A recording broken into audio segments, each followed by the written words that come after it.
Not Sophia Lake, but Sophia. Do you have the music, Allison Parlor? I didn't know you wanted me to start it. Oh, it's already started. Already? Yeah. I'm on top of it. Here you go.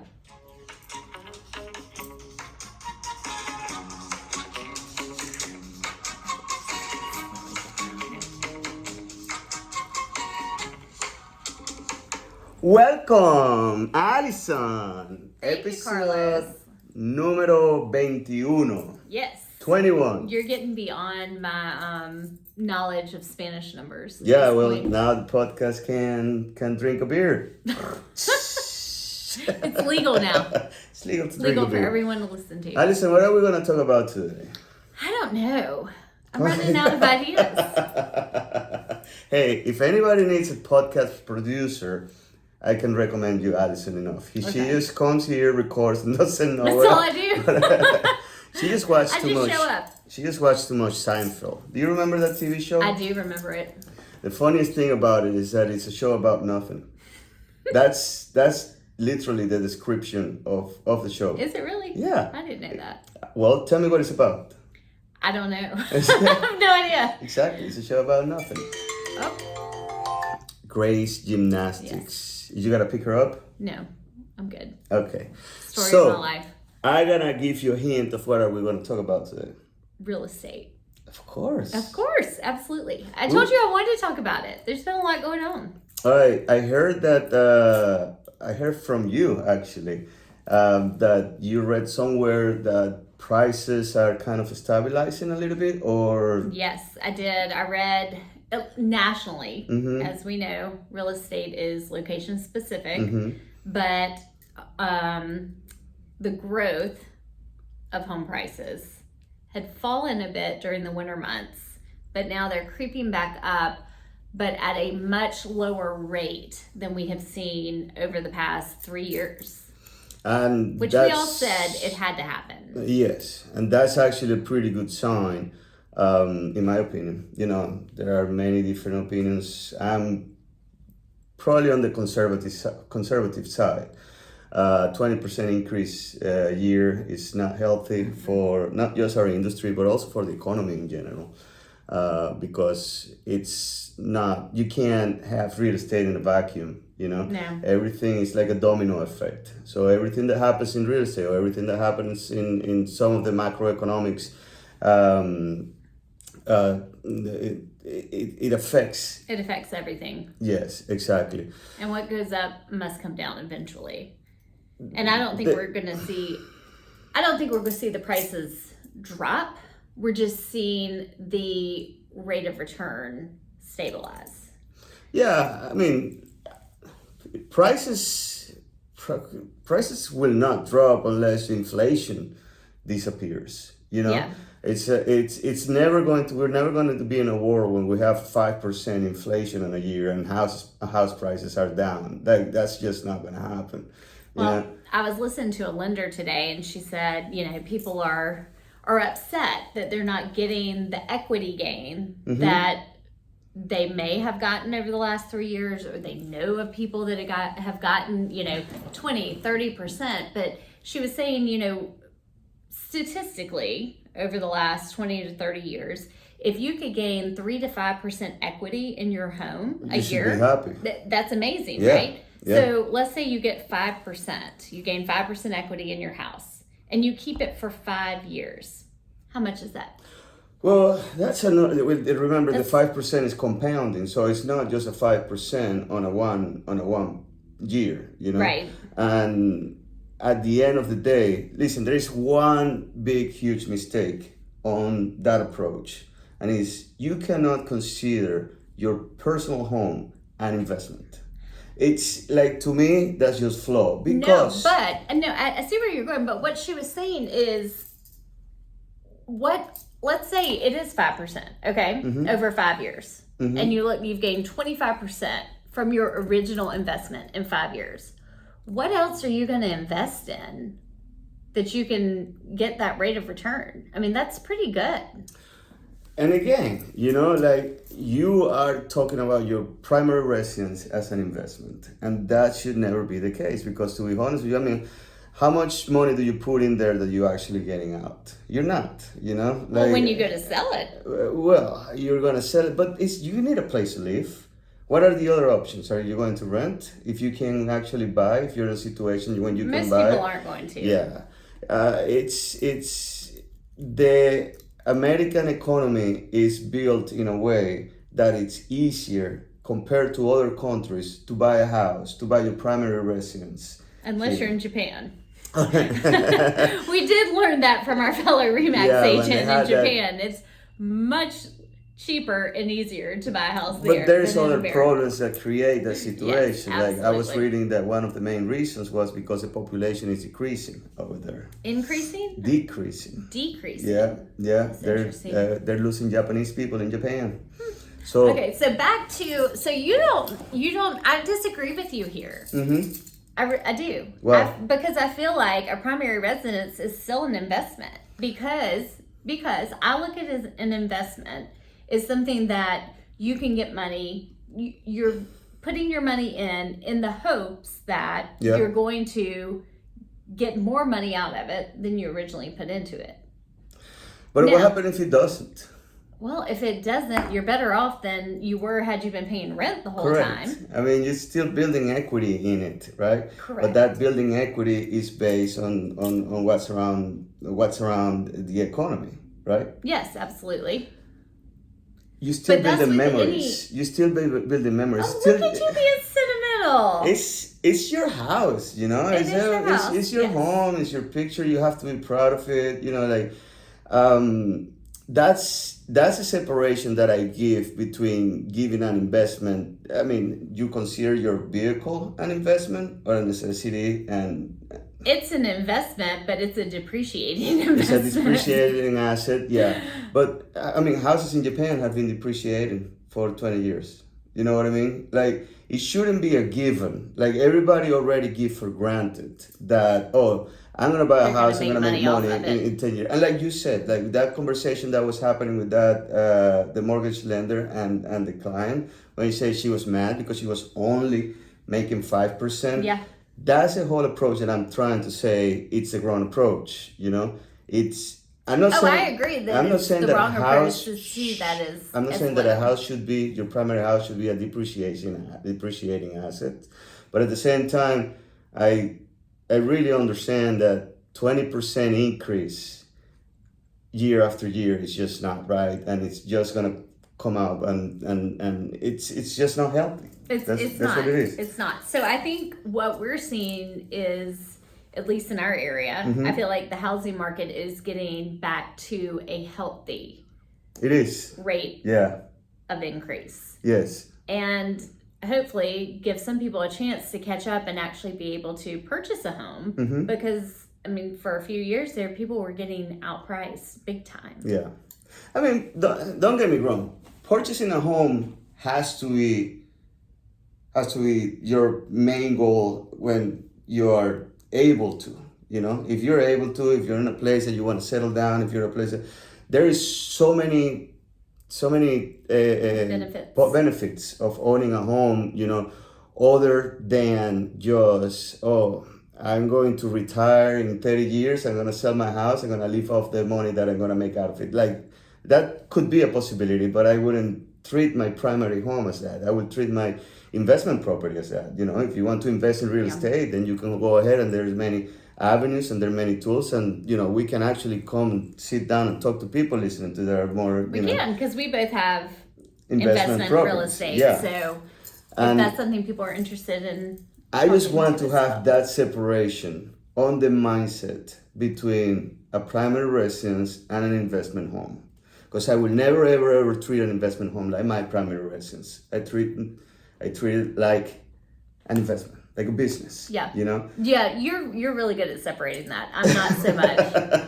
I'm like, I want my investment home that, you know, I can still I want both to be HGTV worthy and like listen, and I want to gain 20% equity on both year over year, and it's not gonna happen. Listen, the funniest thing is watching people every 4 months, asking how much do you think my house is worth, and my follow-up question is, why are you planning to sell? No, I really have no intention to sell in the next 3 years. So then why do you care? Honestly, why do you care? Maybe they're planners. Maybe they're sitting down with a financial planner. No, it's I honestly don't think that it's worth your energy or your worry or, oh my God, should I buy one question that I get all the time, do you think that if I remodel my bathroom right now because I hate my bathtub and I just want to get rid of the bathtub and I just want to walk in shower, but do you think that if I do it right now, in 5 years when I sell, I'm going to recoup the money? So you're planning, the other option is just living 5 years in a bathroom that you hate when you can just get it done right now and forget about how much it's going to be worth in 5 years. First of all, I wish I knew. Listen, if you knew that, you should have picked the numbers for the Powerball lottery because we wouldn't be sitting here today. I wish I knew how the market was going to be in 5 years, but in 6 months. But nobody can, so my approach, my mindset has always been, your house, make yourself comfortable on it. Understand that you have way more benefits than buying, than renting, buying your primary homes and renting. That's a fact. Obviously, there are many reasons why you should be renting when, perfect conditions of your life are aligned into the renting as the only option. But if you have the option to buy, to me, it's not a no-brainer, Yes. And so, talking about buying properties on the lake and properties in a flood zone. Oh yeah, are very unique properties. I'll be honest with you. I feel like we have so many people they just want to be on the lake, And one thing I always tell people is, you don't have to use me as your agent, but make sure you know someone who has sold the lake properties and knows what they're doing.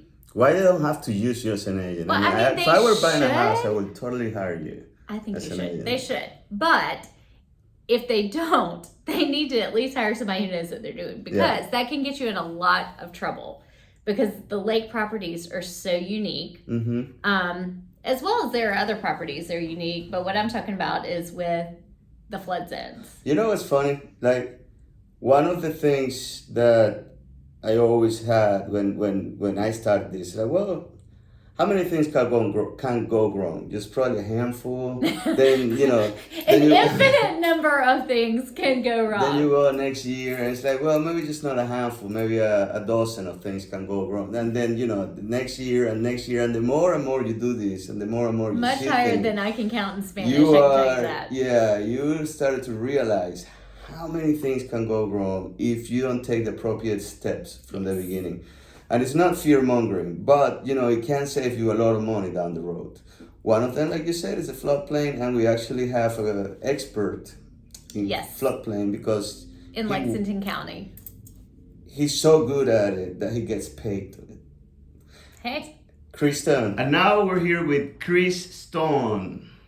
Hey, Chris. Hi, guys. How are y'all? We're good, Chris. Thanks so much for taking some time out of your day to talk to us. Sure. Thanks for having me. Hey, Chris, so tell us a little bit about, what do you do in the county? What's your main responsibility?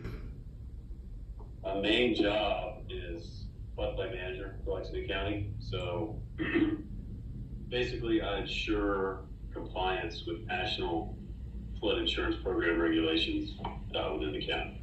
All right, so in layman terms, what do you actually do? Like, just explain it for like a 5-year-old kid. If you're building in the floodplain, you have certain building requirements that you have to comply with, mainly elevation and flood vents in the foundation. And so that's what I make sure is correct on anything built. Mostly for you guys over there, it would be anything below the 362 contour that's new construction or, improvements to homes would have to be in compliance. So, Chris, if we have a client that is looking at buying a piece of property, wanting to find out if they can put the house they want on that property and where they want it located. What is the chain of command, if you will, as to how we should assist them in going about figuring out if it's even possible? Sure. You can view those maps, which are very accurate, online at the Lexington County website. But the most accurate thing they would do is to get a surveyor to do a full boundary survey and to actually locate that flood line on the property, find out how big, square footage they want the house, have the surveyor locate that on there. And it's not illegal to build in below 362. You're just going to be subject to those regulations and paying flood insurance if you have a mortgage. And permission from Dominion, correct? Not from Dominion. Dominion owns everything below 362, or excuse me, 360. So 362 is 2 vertical feet up from that into the property. Okay, so you guys are in charge from 362 until 360, correct? 362 to the property line. That's correct. So, Chris, I know that there have been questions as well about, especially on these lots that have a really big slope. So, the elevation is off. Explain to us what the process is if someone wanted to backfill to build up that lot to actually get the property out of the flood zone. Sure. It's not a tough process. Basically, it's just an intent to let me know, what you got, what the client wants to do, where the flood line is located on the lot prior to fill and where it will be located. And then where the house will be located after that. So it's a pretty easy process that the surveyor actually can handle.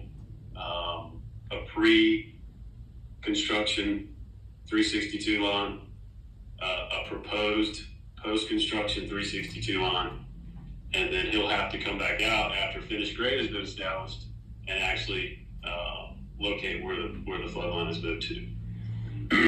So you don't deal with anything that has already been built. Say somebody built something in there, and they come out, and a neighbor or somebody that's going to buy the property or whatever comes and calls you and say, "Hey, I want you to check on this because I'm not sure if this is properly built." I do. I deal with all that, and to go into that a little more, if you buy a home that's already in the floodplain, no matter when it was built, let's just say you buy a 1970s house on the lake, if you add enough value to that house, you have to bring it up to compliance as well. Mm-hmm. Which usually means you're only adding flood vents and possibly raising the HVAC. Sometimes it means you have to elevate the entire house. And so, how do you elevate, Chris? How do you elevate an entire house? Well, you have to hire a moving company and lift it up. Have you actually had a case like that? Sure, quite a bit. Most of the time on the lake, people are just going to tear the house down and start over if they're that old. They're not really worth saving. That's got to be a lot of cost. Happens a good bit. So. Yeah, I didn't know. I particularly don't know any stories about somebody that had to lift their house up because it wasn't in compliance with the floodplain. Really when the flood maps changed, Chris, after the flood of 15, did any of those homes that were not in the flood zone prior, were they forced to bring their home up to compliance if they went into the new flood map? They were. The maps didn't change because of the 15 flood, though. The maps changed in 18 because we had been up for new maps for about 10 years before that. It takes a long time. That process takes a long time. Okay. So some of the people who were not technically in the floodplain, based on those old maps, which I think were '02. A lot of that was because it was based on really old topography, like 1970s, early 80s topography. So when we got the 18 maps, these were based on some very accurate topography lines. So basically what you see on those maps is really, really close to where it's going to be. Okay. That's good to know. I totally misunderstood that. I thought all of that was revamped after the flood. No. That makes sense. No, we were up for new maps for a while, and it just took, the flood kind of delayed that process a little bit as well. So, what's like a case that you remember, or something that was like highly complicated? I mean, I'm still trying to think about all the issues all the Pandora box that you can discover. Somebody just gonna say, well, you have to lift up this house, and tear it down is a possibility. Like you said, most of the people back in the 70s tear it down. But I'm just thinking about a case where, and I think we lost you. Do you hear me? Yeah, sorry, buddy. Okay. And I'm just thinking about somebody that has a 5,000-6,000 square feet house that is not just a tear down, and it's just not that easy just to lift that big of a house. Like, tell me an anecdote, a story that on top of your head that you remember. I've told this story quite a few times because it's one of my favorites. But there was a contractor who bought a house in Irmo on one of the creeks that flooded pretty badly during 15. And he had to elevate it about 2 or 3 feet to get it into compliance. Well, he had a moving company coming on a Thursday, Friday, whatever it was, and they called and canceled on him, and this pissed him off pretty bad. Mm-hmm. So he went to one of these, I don't know if it was some kind of store that sold tongue jacks. The tongue jacks that you use to lift and lower your boat, mm-hmm. right? Off your trailer hitch. So he went and bought about 60 of these things, right? Oh my gosh. Hired a structural engineer, bolted them to the walls, and went down and cranked each one of these things 2 times. Went to the next one, cranked it 2 times. I forget how long it took him, maybe a day and a half, with all of his workers in there. But he lifted that house with tongue jacks, and I thought it was just the coolest story ever, and the most innovative thing you could do. I don't know how much the tongue jacks cost him. A lot of money. That's unreal. I'm pretty sure he resell those in marketplace. I mean, hey, maybe he started his own company. He probably did. That's how entrepreneurship it starts. That's funny. Yeah. Cool. Well, I know that you're busy. I know that we have limited time with you, Chris. We do appreciate you staying here with us. Anything that you want to add? Any questions? Maybe just give me a little more notice next time. What? I could probably trim the beard up a little bit, maybe. Man, you look handsome, man. I don't know what you're talking about. You look great, Chris.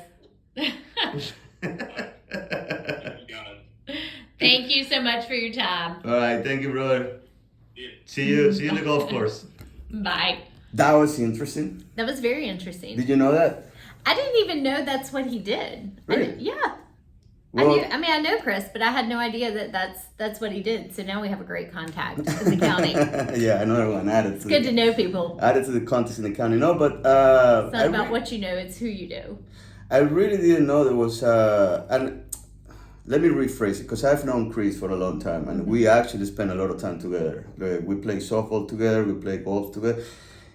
He was right. He was the one that introduced me to play golf. Really? Yeah. Okay. He was like, let's go and play golf. And I'm like, man, I suck. I never play. Come on, it'll be fun. And I got hooked on that first time.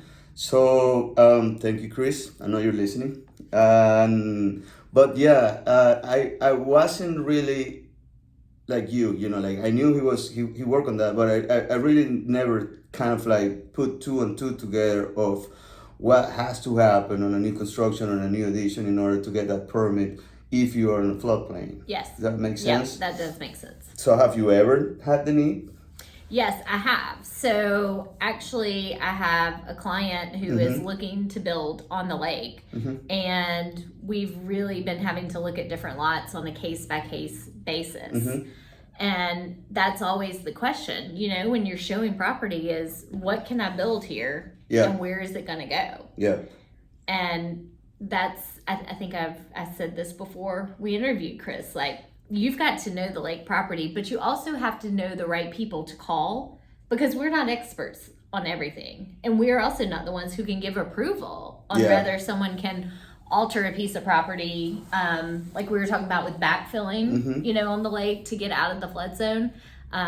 So now we know who to call to get that approval. Chris is going to be getting a lot of phone calls. He's going to be getting a lot of phone calls. He's going to go, man, should have never told her that's what I do. Allison, so I heard that you're going back to the beach.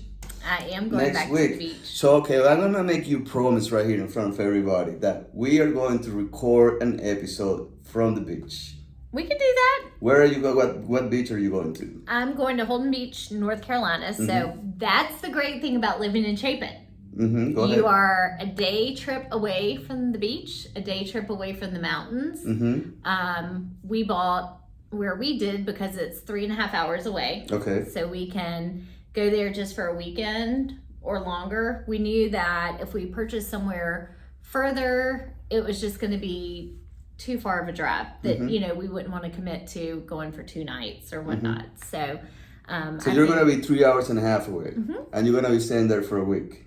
I don't know. We're going to play it by ear. Well, I'm going to give you homework while you're there. Right. You got to find somebody interesting in there, and you got to bring it to our podcast, and we're going to record it. You are going to be on the beach. I won't. I will be here working. So what I can tell you about the beach that we go to, the island, the entire thing is in a floodplain. The whole thing. There's nothing you can do to get out of the floodplain. So you're going to call Chris? I'm going to have to call Chris. Yes. Yeah. No, that's I need some ocean. I really do. I think I'm gonna be going to the beach this weekend. Hopefully. Charleston? Charleston. No, I learned. You know, now every time I say Charleston, I think of wow, that was Charleston. really good. Yeah, for some reason, I mean Charleston. Charleston, you're sounding more like me now, Carlos. You've been hanging out with me too long. I don't know if that's a good thing or a bad thing. So, what beach are you going to?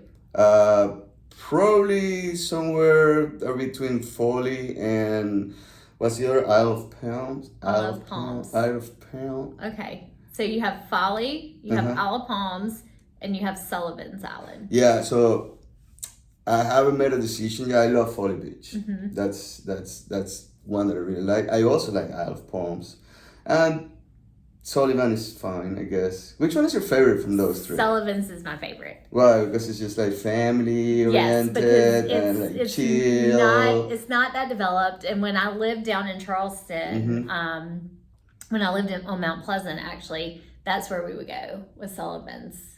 And they had the coolest like restaurants, you know, just not chain restaurants. Yeah, you know, just a little hole in the Folly wall. Beach doesn't have chain restaurants. No, either. it doesn't. Like what I like is that it has a like more surf energy vibe. And touristy. You should go dance on the pier at Folly.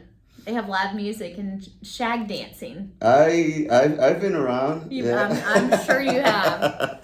They need to put some salsa in there though. Hey, they might can play salsa for you. Hey, I don't know. You might can get Dave's band to come. Yeah, that's right. I'm gonna touch base with him and let him know that I'm gonna be there on Saturday night. See what happens. I'll send you a postcard. Send me a postcard, yeah. Anyway, that's it for today. I think we had a pretty good show. We had some information out for the people. We are hoping to see that beach episode coming up next. Are you gonna shoot it in a bathing suit? No.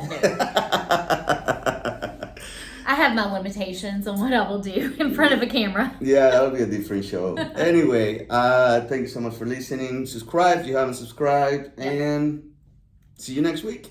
Bye. Bye.